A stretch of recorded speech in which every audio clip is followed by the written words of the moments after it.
एक वीडियो मैंने भी प्रेषित किया था, वीडियो आपने देखा होगा।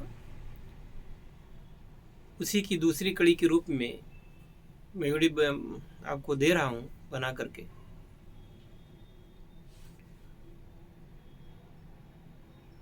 ये आपके लिए आगे समझने के लिए बहुत ही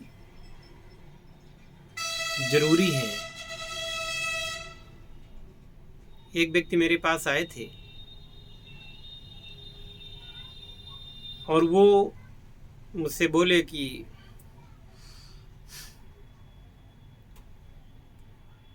मैं आपके पास आ रहा हूँ, बड़ी उम्मीद है, मैं अभी कुछ नहीं कर पाऊँगा, थोड़ा बहुत फीस दे दूँगा। और काफ़ी वो व्यथित लग रहे थे, तो मैंने कहा ठीक है, आइए। उनको बुलाया, उनके साथ कुछ किया, उन्होंने कुछ यहाँ बनाया भी, बना करके उनको मैंने टेस्टिंग भी करवाई, बढ़िया निकला सब कुछ। इसके बाद उन्होंने कहा मार्जिन नहीं इसमें। मैंने कहा आप घर जाइए, घर जा कर के जो मंत्र दिए गए हैं उन मंत्रों को सिद्ध करिए, सिद्ध करने के बाद और भी करिए, आगे भी क्रियाएं बताएंगे आपको। वो बोले कि मेरे ऊपर 85 लाख का कर्ज है, मैं मारा मारा घूम रहा हूँ और मैं मंत्र जपने बैठूंगा तो जब तक मंत्र सिद्ध होंगे तब तक तो मैं मार दिया जाऊंगा, मर जाऊंगा, तब आप मुझे क्या बताएंगे। तो मैंने कहा कि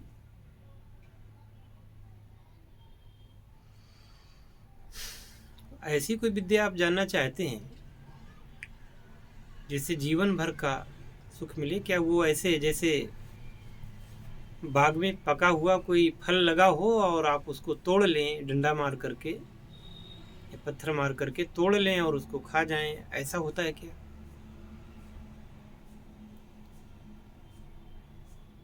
मेरा दर्शक जो भी इस वीडियो को देखे वो ये समझे, यदि आप कहीं से कर्ज लेकर के मेरे पास आना चाहते हैं, मत लीजिए किसी से कर्ज, और मत मुझे ये मत बताइए कि मैंने कर्ज लिया है, मत बताइए। ये धीमी और सतत प्रक्रिया है, समय लगता है।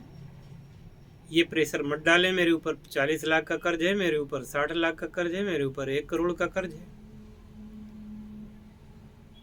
इस सब बातों से मेरा कोई लेना देना नहीं है। तो कर्ज है उसके बारे में आप समझिएगा। हमारा काम है आपको सच्चा ज्ञान देना, वो मैं दे रहा हूँ। एकदम कोई निष्णात नहीं हो जाता है एक साथ में, समय लगता है। फिर यदि आप अपने कार्य में अगर आप ईश्वर को पहले ध्यान नहीं करेंगे, ईश्वर का आशीर्वाद नहीं लेंगे, एक बार मान लो कि आप सफल भी हो गए, तो वो सफलता आपके पास ज़्यादा दिनों तक रह नहीं सकती, क्योंकि ये चोरी है। बिना भगवान की इच्छा के इस प्रकार का कर्म करके आप चोरी करते हैं, चोरी का दंड आपको मिलेगा। इसलिए मेरे पास जो भी आता है तो मैं उसको संबंधित पूजा पाठ के बारे में भी बताता हूँ।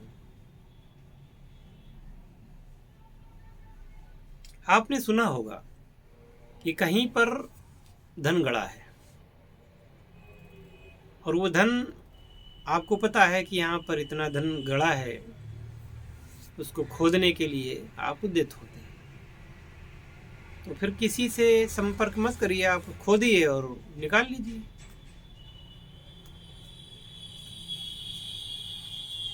ऐसा नहीं होता। आप किसी जानकार व्यक्ति को हायर करते हैं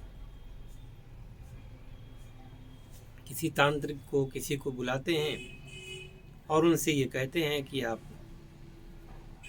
जो कुछ भी करना हो, आप इस गड़े हुए धन को निकलवा दीजिए, आपको जो है आपकी पूजा का या जो कुछ है उस धन में से देंगे आपको। आखिर आप डायरेक्ट क्यों नहीं खोद लेते? क्योंकि डायरेक्ट अगर आप खोद लेंगे, आपकी जान जाने का खतरा है, प्राणों का खतरा है।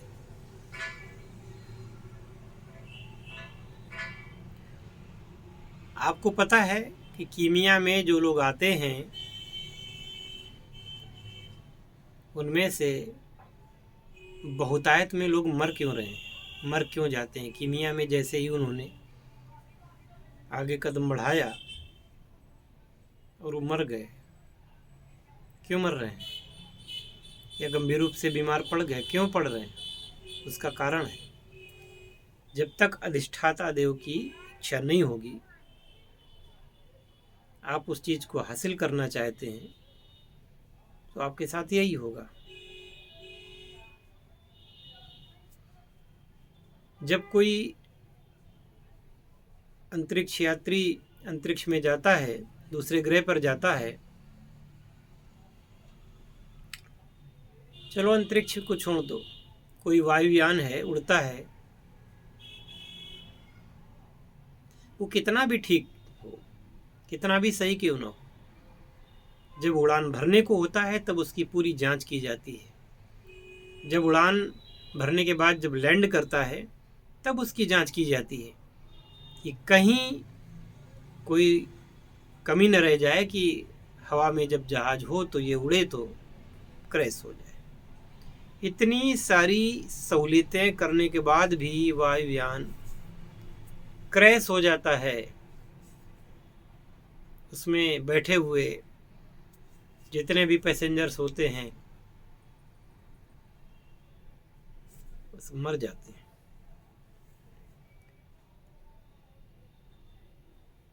तो आप ये मान लीजिए, इस विद्या को किसी हवाई जहाज से मत कम मानिए।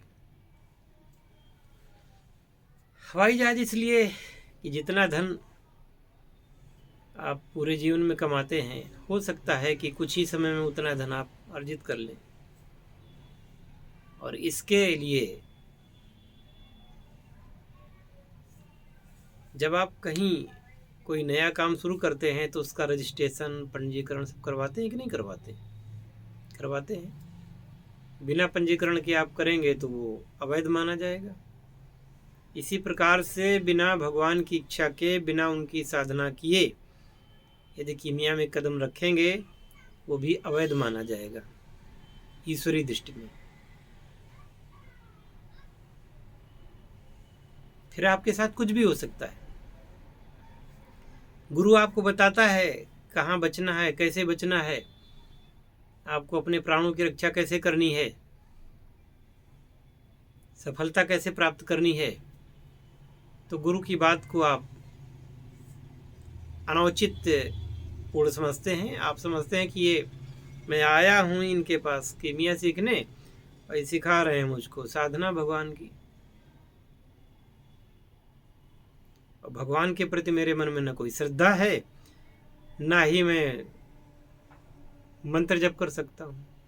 मुझे तो बस वही चाहिए जिसके लिए मैं आया हूँ, कि मैं 10-5 चीज़ें बस घोंट पीट के और उसको गर्म करके और मैं बस अपना मंतव्य पूरा कर लूँ।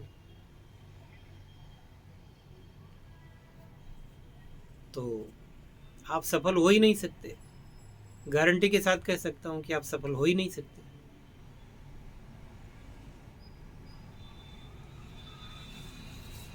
तो ऐसी अगर नीयत रखते हों जितने लोग, तो वो लोग भूल जाएं कि वो कभी जीवन में कीमिया में सफल हो पाएंगे। भूल जाएं बिल्कुल, और इस प्रकार के चैनल भी देखना बंद कर दें और किसी काम काज में मन लगाएं। और यदि इस विद्या में आना चाहते हैं तो इस विद्या के नियमों का शांगोपांग पालन करना है, और जैसा गुरु चाहता है वैसा करना है।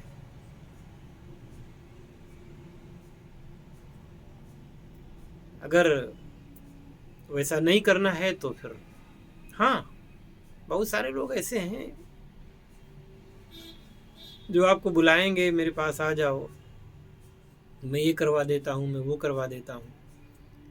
तो आप वहाँ जाना चाहें जा सकते हैं, बेखटके जा सकते हैं। तो मेरे पास आना है तो मेरे हिसाब से काम करना है। ये मेरी ज़बरदस्ती नहीं है, ये मेरी भी व्यवस्था है।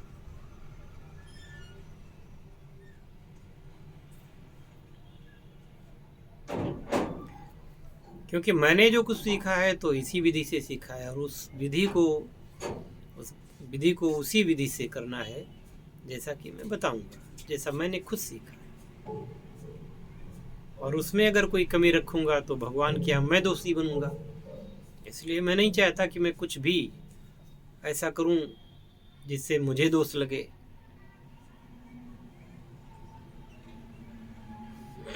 तो कृपा करके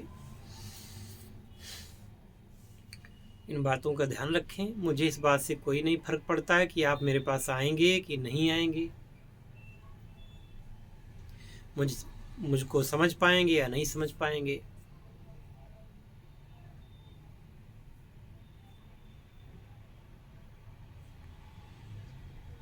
अगर बात काटनी है तो मुझसे बात मत करो। बात का पालन करना है